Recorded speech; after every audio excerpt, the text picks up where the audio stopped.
Pariyatti Audiobooks presents Rebirth by John Andrew Storey, narrated by Christa Michel.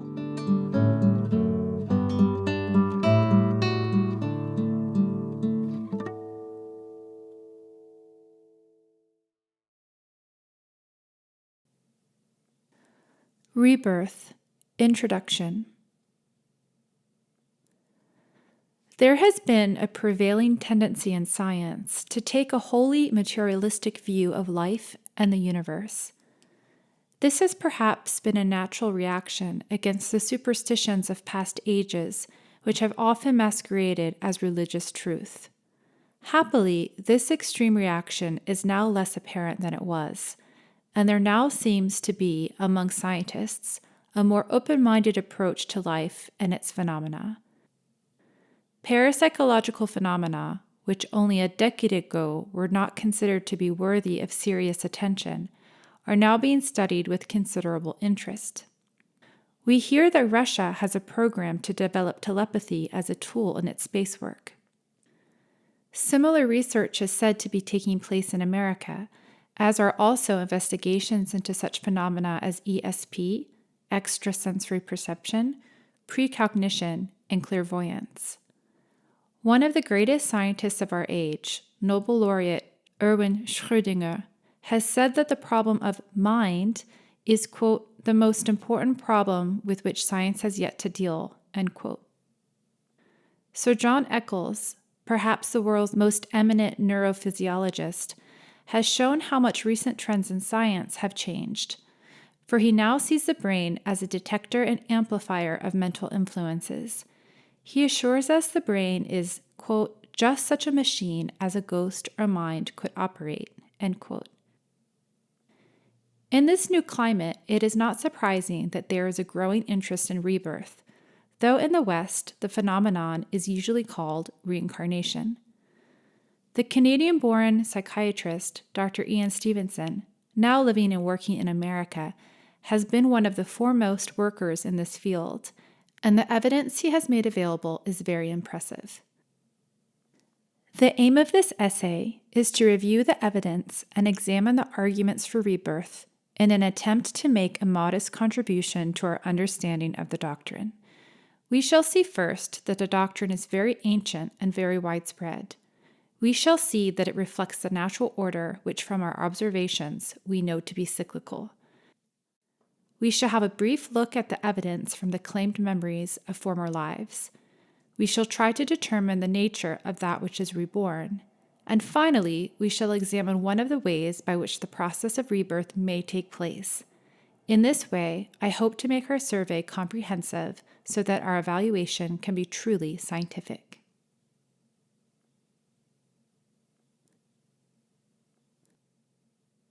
Ancient and universal.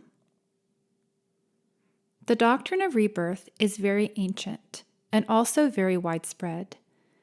It appears in various writings in the 6th century BC, though the doctrine itself probably goes back well beyond that. It is a belief accepted by millions of people and, contrary to popular opinion, is not confined to Buddhism and Hinduism. Nor is it confined to the East, for it has many champions in the Western world. A recently published book entitled Reincarnation and World Thought, edited by Head and Cranston, 1967, lists over 400 great thinkers of the Western world who have been quoted in favor of the doctrine. In ancient times, it had the support of such thinkers as Plato, Plotinus, and Pythagoras.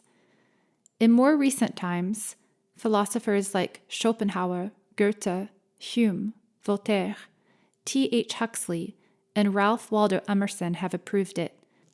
And to their names, we may add the names of great writers like Tolstoy, Thoreau, Browning, Longfellow, Rossetti, Kipling, Tennyson, Masefield, and Whitman, musicians like Bruno Wallier, Leopold Stokowski, Sir Henry Wood, and Yehudi Menuhin, statesmen like Benjamin Franklin and Lloyd George, and industrialists like Henry Ford.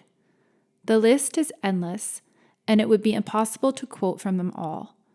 We will let John Masefield, the late poet laureate of England, be their spokesman.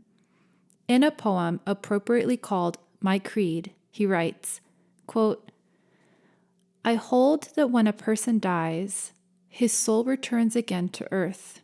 Arrayed in some new flesh disguise, another mother gives him birth. With sturdier limbs and brighter brain, the old soul takes the road again.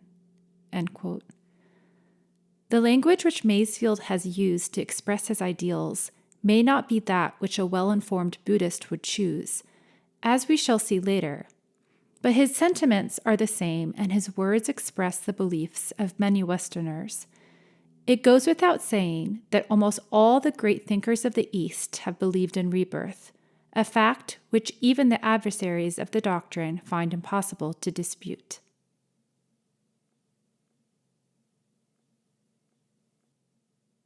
The natural law. The fact that almost all the greatest thinkers of the world have accepted rebirth does not, of course, in itself prove the doctrine to be true. Though it is well to listen to what the wise ones have said, we must not let our respect for them completely color our judgment. Notwithstanding the support the doctrine has received from the great ones, we must, for our own satisfaction, yet ask if it is reasonable, and if it does appear to fit into the facts of life as we see them. The answer to both of these questions should, I believe, be yes. In the world of nature, everything is a ceaseless round of birth, growth, decay, and death, and birth again. We have the cycle of the seasons and the cycle of day and night, work and sleep.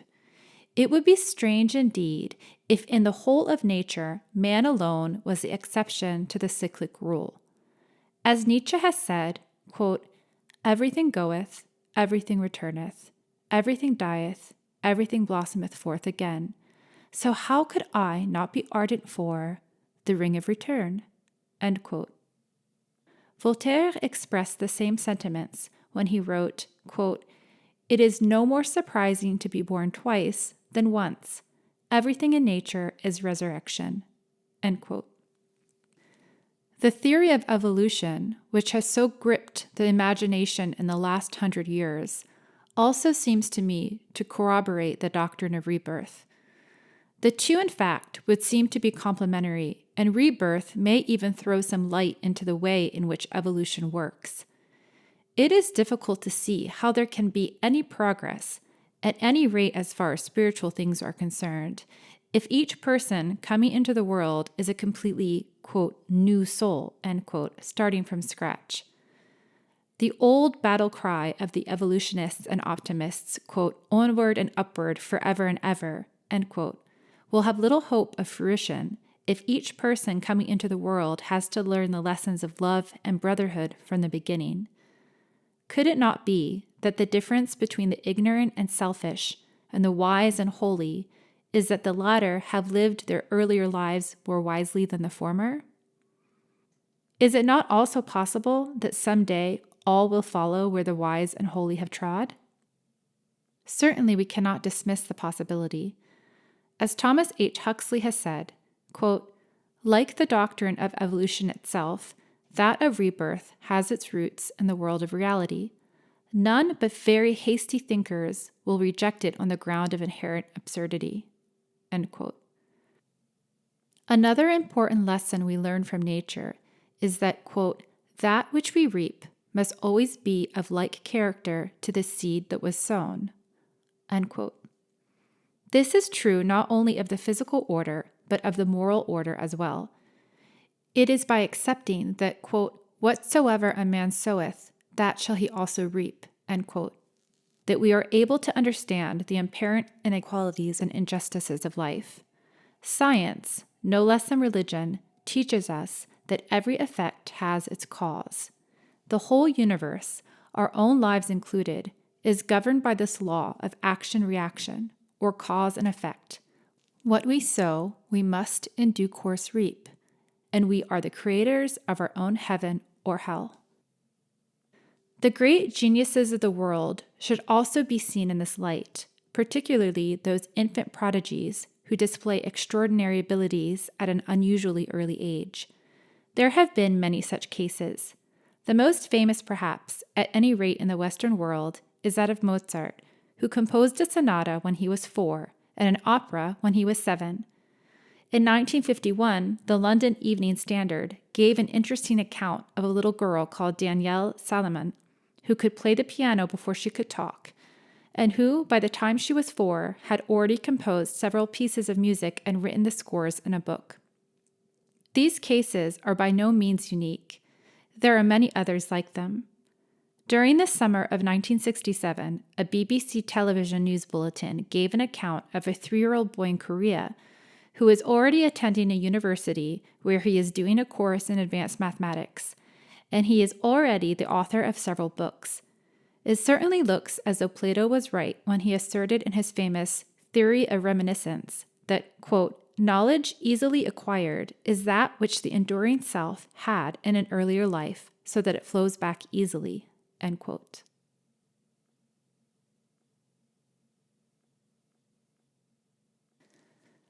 Memories from former lives. As we have just seen in the previous section, those things which come easily to us are in all probability the very things that we worked at diligently in earlier lives. It is at this point, however, that many people raise an objection which may be summarized thus. Quote, if we have lived before, why have we no recollections of our previous lives? End quote. As we shall see later, there is no such thing as a, quote, immortal self, end quote, to be reborn. But if for the moment we may take the question at its face value, we may perhaps best answer it by saying that since we begin each life with a new physical brain, the memories of former lives do not therefore normally register in the conscious mind. As we shall see shortly, there have been many exceptions, but in general, although the physical brain seems to have an important part to play in the retention of memory, in a way which we do not as yet understand, memories of actual events and places would ordinarily perish with the brain. Mahatma Gandhi was probably right when he said, quote, it is nature's kindness that we do not remember past births. Life would be a burden if we carried such a tremendous load of memories, end quote. We should perhaps be grateful that we don't have to recall the sins and follies of previous existences. But are we not, in fact, being too narrow in our definition of memory?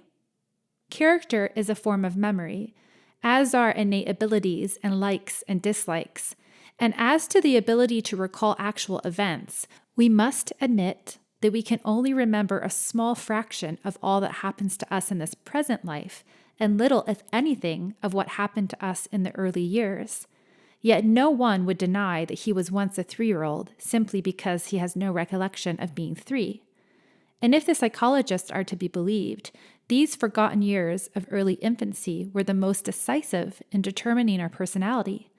In such a way, is it not possible that the whole of our present character has been determined by the experiences of earlier lives, even though those experiences have been blotted from the memory or buried deep in the subconscious? But as I have already indicated, it is not all that uncommon for people to claim recollections of former lives. Many hundreds of such cases have been investigated and proved beyond any reasonable doubt. Sometimes such recollections take the form of remembering places not previously visited in the present life. A well-known incident of this kind is recorded in the life of the English poet Shelley. Walking in a part of the country which he had never before visited, he suddenly said to a companion, quote, over that hill there is a windmill, end quote. As they breasted the hill and saw the windmill, Shelley fainted with emotion. Even more striking is the account of an American couple on a world cruise who stopped at Bombay. Walking around the city, they both found themselves extraordinarily familiar with parts of it, so that they had no need of a guide and could tell each other in advance of coming to a place, say, around a corner, what they would see. They tested this knowledge by going to a particular quarter they thought they remembered, and looking for a house and a banyan tree they remembered standing in the garden of the house.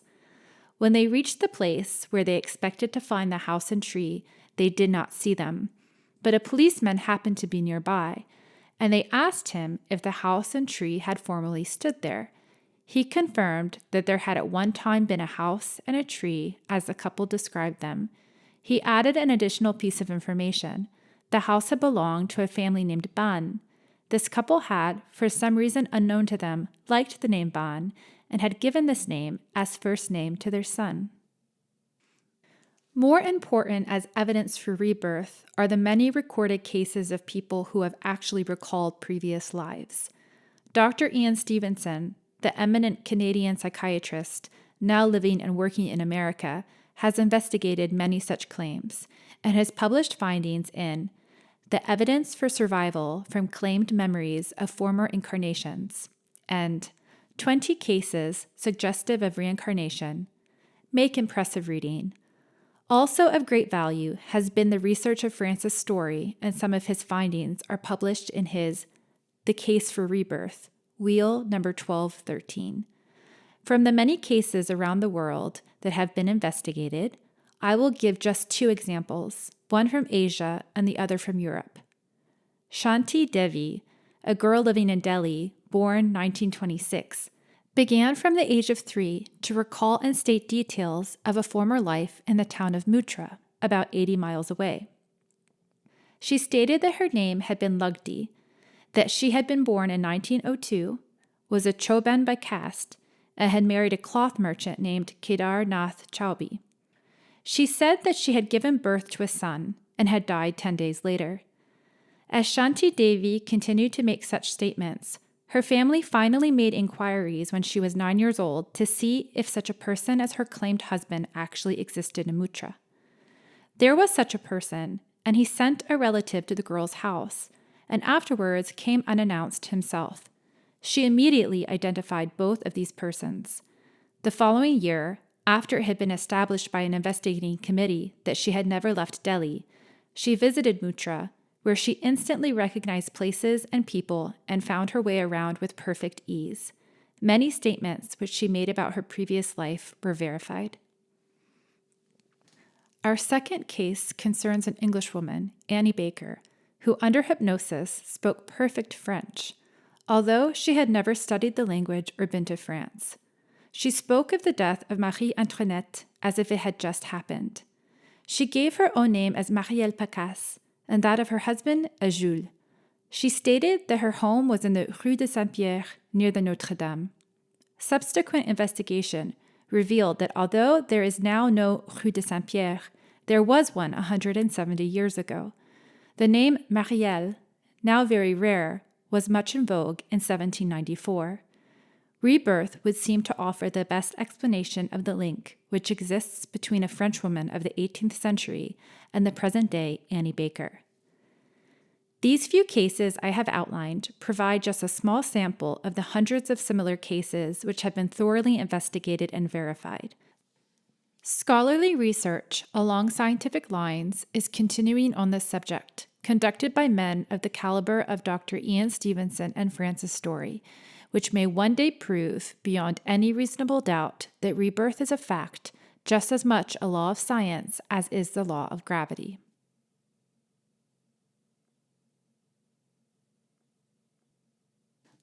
What survives? On the evidence we have seen so far, it seems reasonable to suppose that rebirth does in fact take place. We now have to ask ourselves what it is that is reborn and what are the processes by which rebirth takes place. We shall look at the process of rebirth later on, but it is to the nature of that which is reborn that we must now turn. Let it be said at once that the traditional concept of the soul, as held by most European Christians, is not one that we need to espouse in order to believe in rebirth.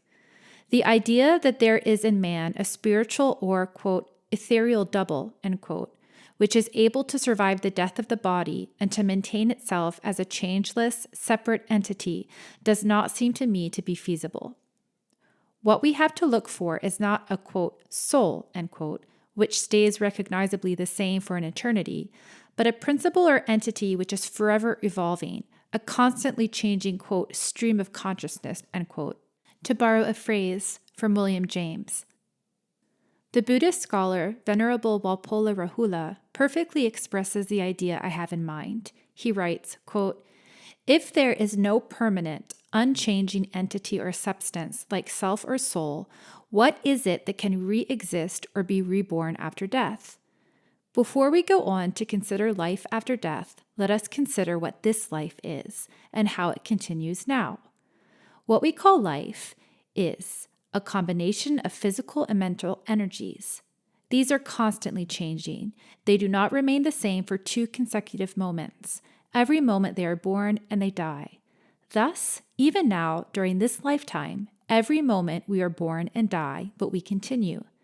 If we can understand that in this life we can continue without a permanent, unchanging substance like self or soul, why can't we understand that those forces themselves can continue without a self or soul behind them after the non-functioning of the body? When this physical body is no more capable of functioning, energies do not die with it, but continue to take some other shape or form, which we call another life. As there is no permanent, unchanging substance, nothing passes from one moment to the next. So quite obviously, nothing permanent or unchanging can pass or transmigrate from one life to the next. It is a series that continues unbroken but changes every moment. This series is, really speaking, nothing but movement. A child grows up to be a man of 60. Certainly, the man of 60 is not the same as the child of 60 years ago, nor is he another person. Similarly, a person who dies here and is reborn elsewhere is neither the same person nor another. It is the continuity of the same series." End quote. As science penetrates more and more to the heart of things, as matter is reduced to smaller and smaller particles, so does it become obvious that what we are left with is not, quote, material, end quote, at all, but a system of electronic waves, vibrations, or patterns of energy concentration. As Arthur Koestler has said in his The Ghost in the Machine, quote, "Matter is no longer a unitary concept. The hierarchy of macroscopic, molecular, atomic, and subatomic levels trails away without hitting rock bottom until matter dissolves into patterns of energy concentration and then perhaps into tensions in space," end quote. If one accepts, as I think one must, the truth of Koestler's statement, then there are surely no rational grounds for rejecting the idea that there is in man an organized energy concentration which, in a computer-like fashion, stores the, quote, personality data, end quote, the attributes, talents, and characteristics of the, quote, individual, end quote. And if one further accepts the proof of science that energy is indestructible, then one cannot logically deny the possibility that this, quote, energy concentration, end quote, can survive the destruction of the physical brain to continue on his ever-evolving pilgrimage, in the process of which it may operate through many bodies.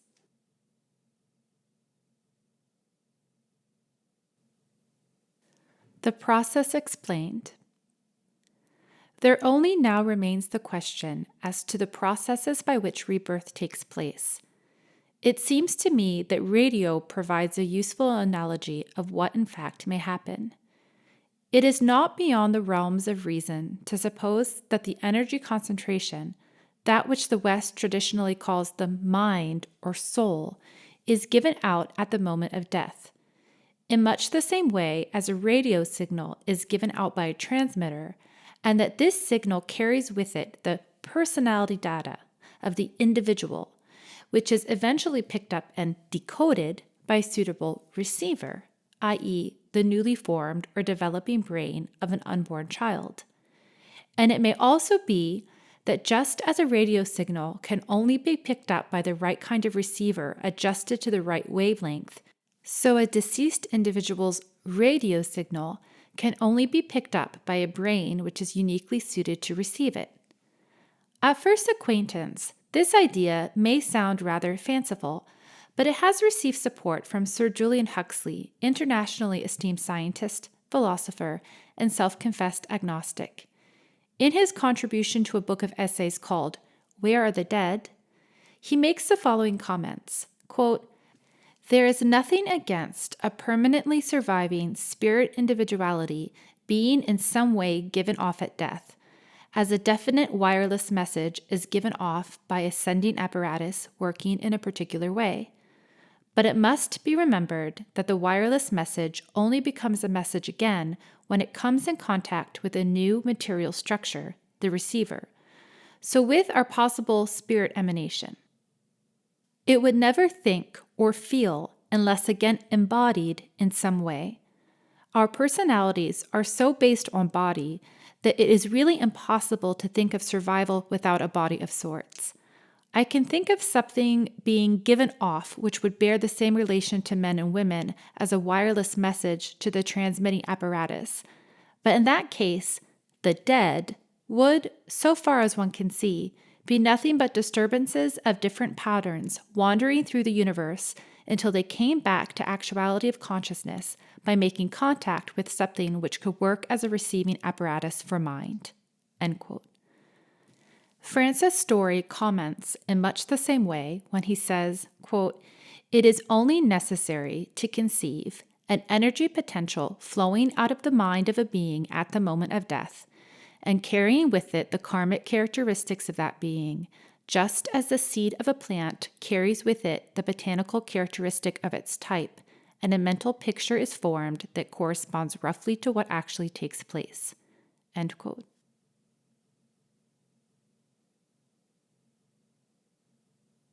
Conclusion. In our brief survey, we have looked at the doctrine of rebirth from several different points of view. We have seen that it is a very ancient doctrine which has been accepted by most of the greatest thinkers the world has known, including many from Europe and America. We have observed that in nature, birth, death, and rebirth is the law, as also is the fact that which we sow, we must in due course reap. We have seen no reason why man should be an exception to the universal rule, and such phenomena as infant prodigies seem to confirm that what is true for the rest of nature is true of man. More striking still is the evidence from the claimed memories of former lives, examples of which we examined. We have studied the nature of that which is reborn, and by analogy have tried to understand how the process works. Acknowledgments. Acknowledgments are made to the journals The Middle Way and Psychical Studies, in which extracts from this work have appeared, and to Mrs. Mary Pato, who has also printed part of this work for private distribution.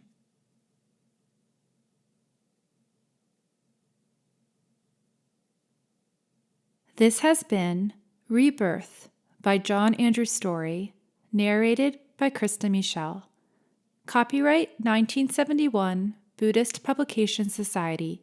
Audio production copyright 2024, Pariyatti. Pariyatti, a nonprofit 501c3 organization, offers a wide variety of books, eBooks, videos, and audiobooks about the teachings of the Buddha, the Pāli language, and Vipassana meditation. Browse our complete catalog at www.pariyatti.org.